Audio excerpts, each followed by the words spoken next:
Hey guys and gals, Nary here from Drinkwing Gaming. It's me on Twitter, the Gaming Dragon. Today I'm coming back at you another Let's Play episode of Devil's Gambit. So yeah, let's go ahead and jump right back in, shall we? Alarm chain, you are up, and let's go. Alright. Tell no one, but I found this one night.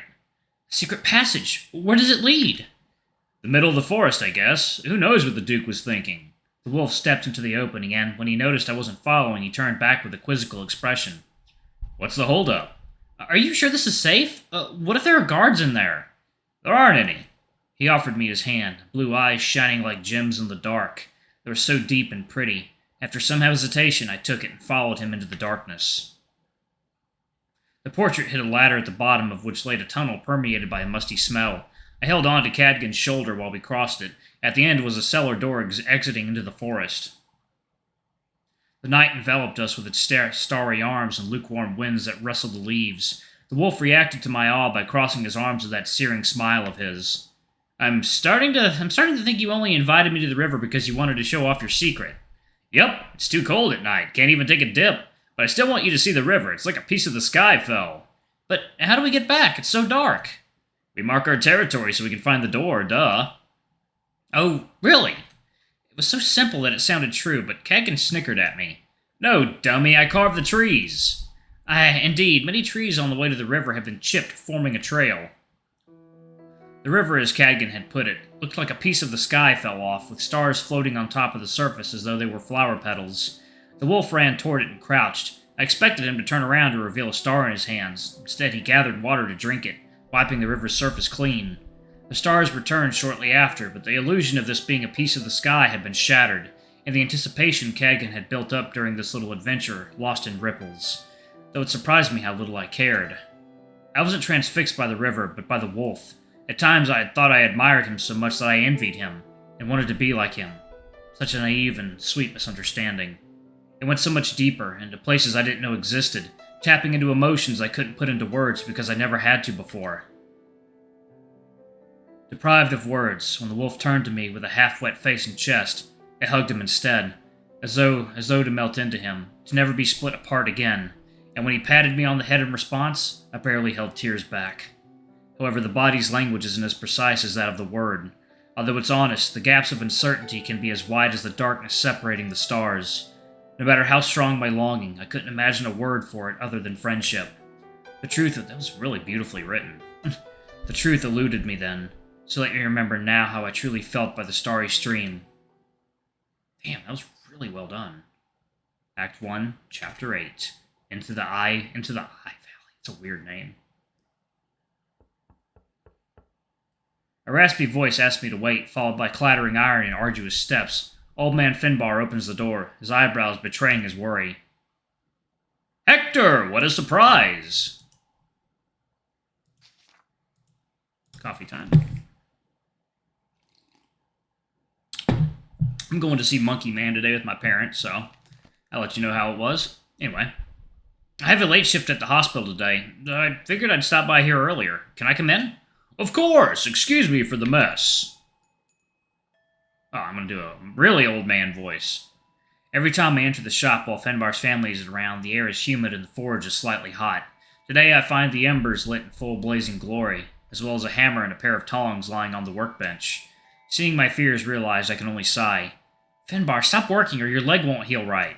He shrugs. Today I woke up with so much energy Please, it's not the first time you do this. You're not good at hiding it, but I knew you would deny it unless I caught you in the act. You underestimate how much strength this sack of fleas has left. I came out of my mama's womb blacksmithing, son, and that's how I'll die. Don't be so dramatic. You're not dying, but you'll have to do all your blacksmithing from this chair if you keep this up. Now, back to bed.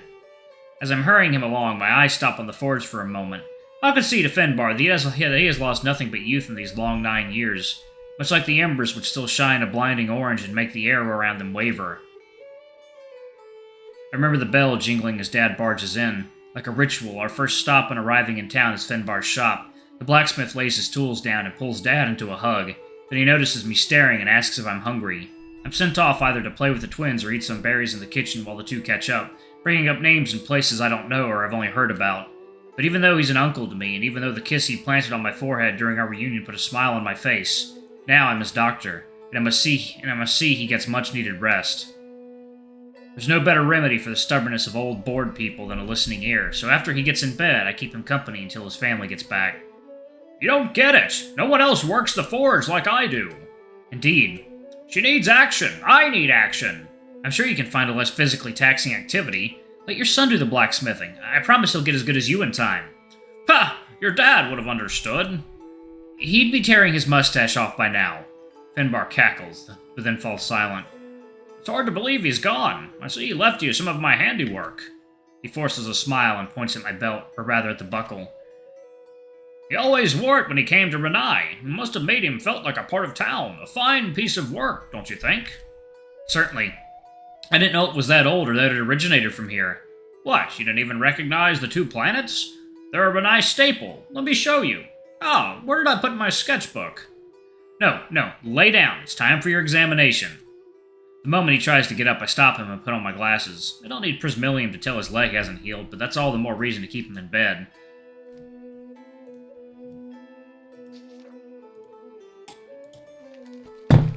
This music is super relaxing. I remove my glasses and shake my head. How does the Duke expect you to get back to work? Who knows? I'll just call whoever can walk to join the expedition. Well, the silver lining is that, since you're not making a full recovery soon, you'll be safe. Heh, you're just like your dad sometimes. Finbar's expression turns somber as he stares at somewhere behind me. But then he'll call my son instead, Hector. If only the demons stopped interfering, then maybe the Duke would get whatever it is he wants and let us be, once and for all. But I'm cut short by the jingling of the bell and footsteps approaching from the shop. Finbar's wife comes into the room fuming, and as soon as she sees the old blacksmith, starts hounding him for explanations about why the forge is lit. It's nice she cares so much about him. As I'm taking my leave, I recall the blacksmith's words toward the end. I don't know if it's because he also believes in the demons or because of the way he looked over my shoulder, but they make me uneasy.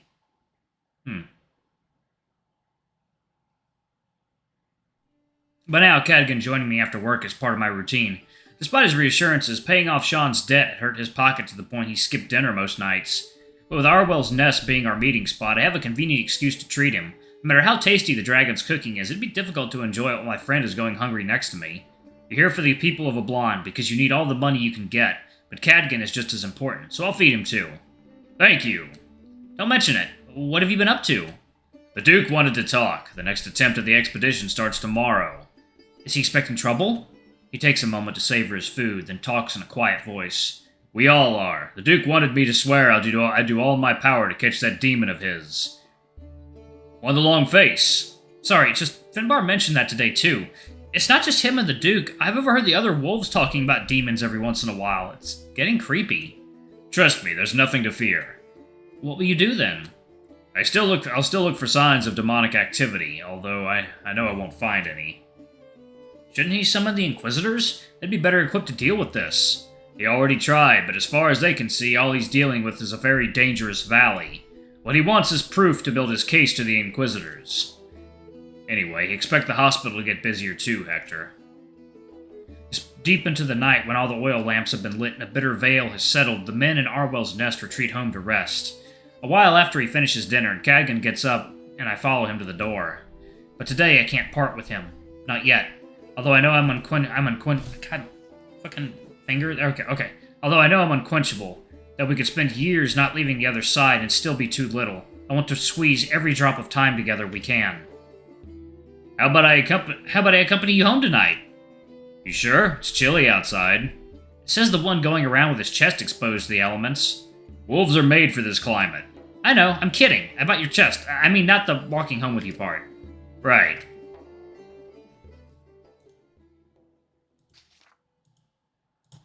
You're making it too obvious, boy. Cadgan readjusts his cape to better keep himself warm, eyes on the road. Since I came back, he's been letting my blunders pass. I wish he'd at least joke at my expense. Pushed along by the breeze, we huddle up and hurry to Cadgan's shack, drawing a short trail of pale breath behind us. There aren't any stars in the sky. It might rain again soon. I didn't remember Renai's nights being this frigid. It was summer the times we went out. Do you remember when you wanted to show the river at night? And when we got there, the first thing you did was slurp up the water? Way to spoil the mood. I was thirsty. What else should I have done?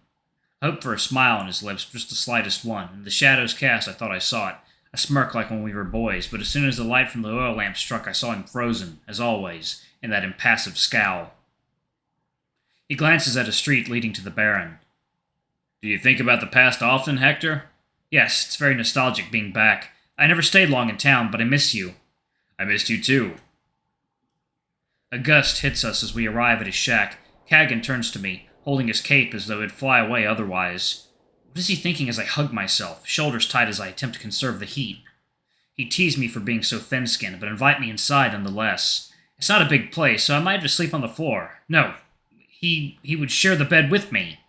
Lying together, his arm around my waist, me resting my head on his chest, the idea produces a longing so deep it's as though there's a pit where my stomach should be. But none of it comes to pass. Cadgan gives me a small smile as he walks up to the door. See you tomorrow. Good night. Good night. We exchange one last look before the wolf goes inside and I turn tail back to Arwell's nest.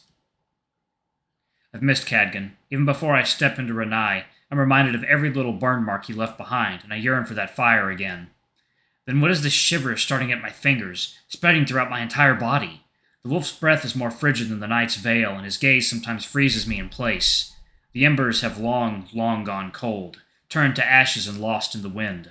Only vestiges remain of the wolf I knew. It's not strange that he's good to his fellow compatriots, no.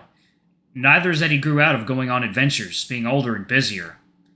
But would the old Cadgan have put up with the Duke's impossible demands? Especially when he's been tormenting Renai for an entire year. Why is he so calm? Where did all the impulsiveness and spite go? And then there is that he doesn't sneer at me anymore. Hasn't rubbed it in my face once about how much bigger and stronger he's gotten. It's not that he changed. Too much is just not there anymore. I'm happy just seeing him again, but are all those things I liked gone? Did I notice my feelings far too late? I should have come back earlier.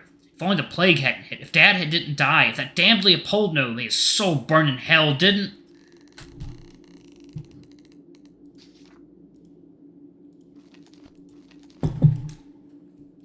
The wind whistles, driving the trees into a full rut. Suddenly, it's as though every smell in the forest is encroaching on me, root and branch alike reaching out to scrape my nape and dig for the bone underneath. Whoa, was that? Oh, shit!